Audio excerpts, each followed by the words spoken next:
नमस्कार दोस्तों, स्वागत है आप सभी का स्टूडेंट सॉल्यूशन क्लासेस की इस शानदार पेशकश जिसका नाम है ज्ञानशाला।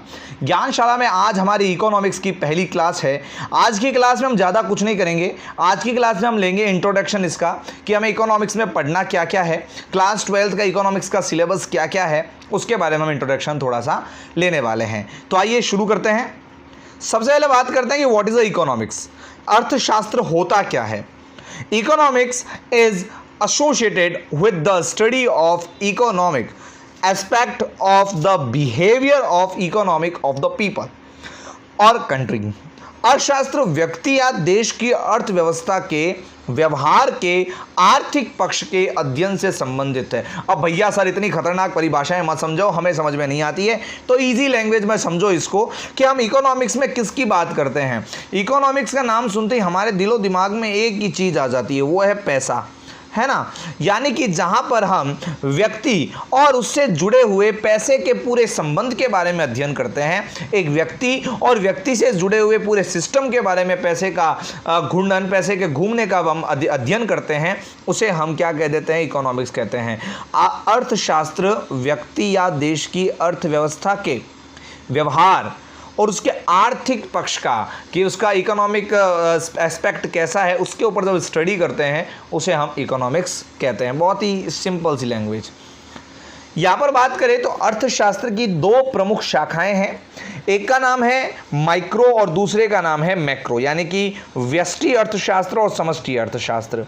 अब ये व्यष्टि और समष्टि क्या होती है भाई, सिंपल लैंग्वेज में अगर मैं आपको बात कहूँ कि व्यष्टि अगर गांव है तो समष्टि शहर है, व्यष्टि अगर शहर है तो समष्टि जिला है, व्यष्टि अगर जिला है तो समष्टि राज्य है, और व्यष्टि अगर राज्य है तो समष्टि देश है, और व्यष्टि अगर देश है तो समष्टि जो है वो पूरा महाद्वीप है, और अगर व्यष्टि महाद्वीप है तो समष्टि पूरा विश्व है। अर्थात कहने का सीधा सीधा तात्पर्य इतना सा है बेटा कि व्यष्टि और समष्टि में हम इतना समझ सकते हैं कि व्यष्टि छोटी इकाई का अध्ययन करते हैं, एक इंडिविजुअल इकाई का अध्ययन करते हैं, एक व्यक्तिगत इकाई का अध्ययन करते हैं। वही हम समष्टि के अंदर कंप्लीट स्टडी करते हैं, पूरे कंट्री की स्टडी करते हैं, वहां पे समष्टि होती है। इतनी सी बात समझनी है आपको, ठीक है। बात करते हैं माइक्रो के बारे में। What is the micro economics? Micro economics refers to that branch of knowledge under which economic analysis of individual unit is done. ज्ञान की वह शाखा जिसके अंतर्गत व्यक्तिगत इकाइयों का आर्थिक विश्लेषण किया जाता है उसे व्यष्टि अर्थशास्त्र कहलाता है। वह क्या कहलाता है बेटा? व्यष्टि अर्थशास्त्र कहलाता है। अगली बात करें तो समष्टि किसे कहते हैं जी? Which economic analysis of the entire economy is done, जिसके अंतर्गत समस्त अर्थव्यवस्था का, देखो अर्थ यहाँ पे अंतर हम समझ सकते हैं, व्यष्टि अर्थशास्त्र और समष्टि अर्थशास्त्र में क्या है, जिसके अंतर्गत समस्त अर्थव्यवस्था का विश्लेषण किया जाएगा उसे हम क्या कह देते हैं? समष्टि अर्थशास्त्र कह देते हैं। तो ये आपको समझ में आ चुका होगा। अब थोड़ा हमारे पाठ्यक्रम पर चर्चा कर लेते हैं कि हमारा पाठ्यक्रम कैसा है बेटा। पाठ्यक्रम में आपके जो पेपर होता है वो 3.25 घंटे का होता है, हम सबको पता ही है, 80 अंक का होगा। ये प्रैक्टिकल सब्जेक्ट नहीं है, ध्यान रहे। तो सबसे पहले अगर बात करें व्यष्टि अर्थशास्त्र की, तो इसके अंतर्गत आपको क्या क्या पढ़ना है जी? यहाँ पर हम कुछ चैप्टर्स को लेंगे जिसमें परिचय है। सबसे पहले हम देखेंगे कि इकोनॉमिक्स किसे कहते हैं, इकोनॉमिक्स के अंदर समस्याएं क्या क्या आती है, उन सब के बारे में हम यहाँ पर अध्ययन करने वाले हैं।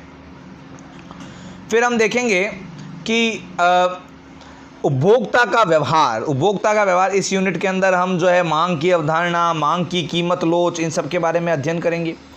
फिर हम आएंगे उत्पादक का व्यवहार कैसा होता है, पूर्ति किसे कहते हैं, उत्पादन फलन किसे कहते हैं, लागत की अवधारणाएं क्या क्या है, मतलब कि इतनी सारी चीज़ें हैं जो हमें इसके अंदर पढ़ना है। आगम की अवधारणाएं क्या क्या है, दोनों बाइलिंगुअल में हम पढ़ेंगे। यहाँ पर कुछ सुविधा के लिए मैंने हिंदी माध्यम का यहाँ पर प्रपत्र लिया है, बाकी हम दोनों ही माध्यम में अध्ययन यहाँ पर करेंगे।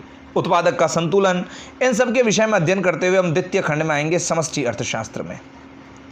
पहले हम समष्टि अर्थशास्त्र को कंप्लीट करेंगे और उसके बाद ही हम व्यष्टि अर्थशास्त्र को करेंगे। समष्टि अर्थशास्त्र ज़्यादा बड़ा नहीं है। समष्टि अर्थशास्त्र में आपको राष्ट्रीय आय की अवधारणाओं के बारे में हम अध्ययन करेंगे।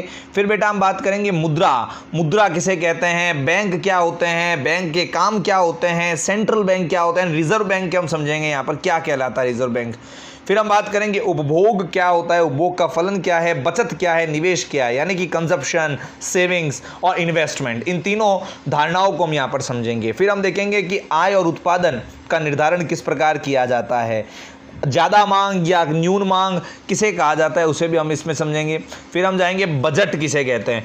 तो कुल मिला के ये आपको बहुत ही महत्वपूर्ण यहाँ पर ये चैप्टर्स रहने वाले हैं और अच्छे से हम इनके ऊपर स्टडी करेंगे, इनको समझेंगे। बहुत ही महत्वपूर्ण और बहुत ही ज़्यादा आसान है, आपको कोई दिक्कत नहीं आने वाली है।